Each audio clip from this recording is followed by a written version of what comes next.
Vestibular neuronitis or vestibular neuritis. It is one of the common cause of vertigo that is triggered by viral or bacterial infection, most commonly viral infection. Symptomology of vestibular neuronitis involves recurrent attacks of vertigo that typically last from hours to days. Vertigo is associated with nausea as well.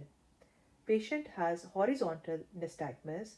However, the important thing is there is no hearing loss or tinnitus as seen in vestibular neuronitis. For the management of vestibular neuronitis, in order to remember, we divide it into severe cases and less severe cases. For the management of severe cases, we give buccal or intramuscular prochlorperazine. It is often used to provide rapid relief.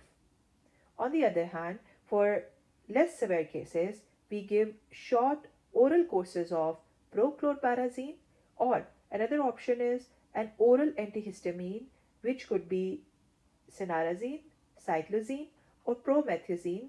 They alleviate the symptoms.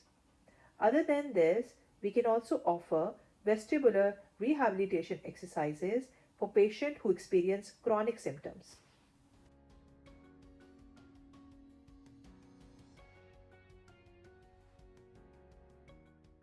One of the important differential diagnoses of vestibular neuronitis is viral labyrinthitis.